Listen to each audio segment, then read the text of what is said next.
Yo, what's going on, guys? It's Houston Sports Talk back another video day, and today we're going to be talking about the updated depth chart for the Chicago Bulls after trading away Zach LaVine, two-time All-Star, and getting back their own draft pick that is this year in 2025, which is a first-round pick.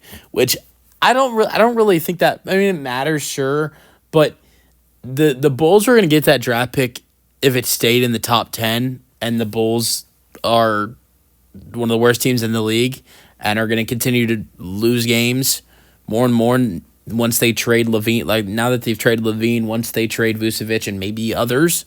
So I think the Bulls are going to be top 10 in the draft this year. I don't think they had to really worry about that.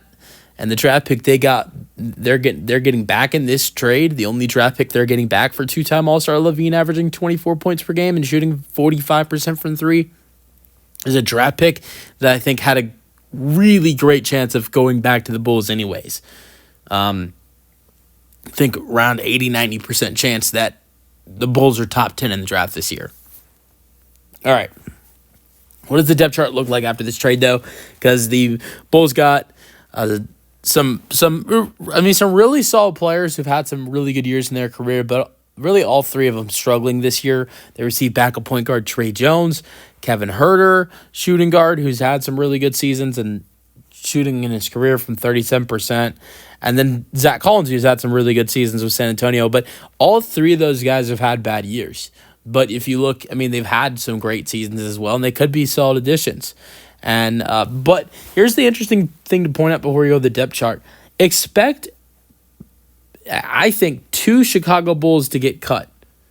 Because with this trade, sending LaVine out and bringing on 3 players, there's 17 players on contract for the Chicago Bulls now. The max is 15 in the NBA. You can have 15 players on the roster plus 3 two-way contracts. Now, the Bulls, after this trade, has 17 players under contract. That means they will have to cut 2 players. I'm interested to see who those 2 players will be. But yeah. All right, let's go over what this team looks like. It's the starting lineup. I mean, got some real talent through the 1 through the 4, but this is one of the. It's definitely an awkward start of the lineup because of you got 4 guards, even at the small forward and the power forward. You got Josh Giddey at point guard. Love Josh Giddey. He's having a great season. Lonzo Ball is really starting to play good right now since he's joined the starting lineup, and I think that's a great addition to their starting lineup, especially with Zach gone. And so he's at the 2, and Kobe. But here's where it gets interesting. Kobe White's at the 3. I don't think that's crazy because Kobe White is a 2, so he's only dropping down 1 position. Here's where it gets Here's where it gets crazy. A point guard, shooting guard, Ayo Dosunmu is at the 4, and Nikola Vucevic, the only, I think, normal part of this starting lineup is at center. I mean, outside Josh Giddey and Lonzo, that's fine. But Kobe White isn't a natural 3, and he's starting at the 3, and obviously Ayo Dosunmu is not a natural 4, so it is a little bit of a weird starting lineup. I think I would have to say if the Bulls, when the Bulls make another trade, whether it's trading Lonzo or it's trading, Vucevic, I would ask for a small forward or a power forward, because I don't know if you want to go with that small lineup. It's a really small lineup to have. I think when you have a small lineup like that, the bench is going to be a little bit big, right? Because off the bench, you have Tre Jones as the backup point guard. Obviously, he's kind of small, but, I mean, he's a backup point guard. And of course, Tre Jones is going to be actually getting minutes when you have 4 point guard shooting guards in the starting lineup.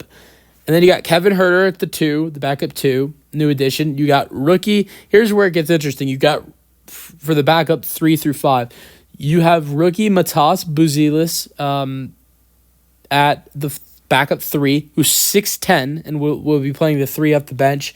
And then you got Patrick Williams off the bench as the backup 4, and Jalen Smith as the backup 5. So they don't have size in the starting lineup with having Josh Giddey, Lonzo Ball, Kobe White, and Ayo being the 1 through 4. But off the bench, there is some real size with Matas, Pat, and Jalen Smith. Now, what does the rest of the team look like? You got Zach Collins, new addition, Dalen Terry, Javon Carter, Chris Duarte, Talen Horton-Tucker, Julian Phillips, and Torrey Craig. 2 players got to go. 2 players got to get cut to make this trade official. I think if I had to predict, I would say possibly those two players will be Taylon Horton-Tucker and Chris Duarte, but that's just my prediction. Those are the two guys that get cut. Let me know your thoughts on the trade for the Bulls in the comment section, and let me know your thoughts on the depth chart in the comment section. That's the video. Hope you guys enjoyed, and peace out.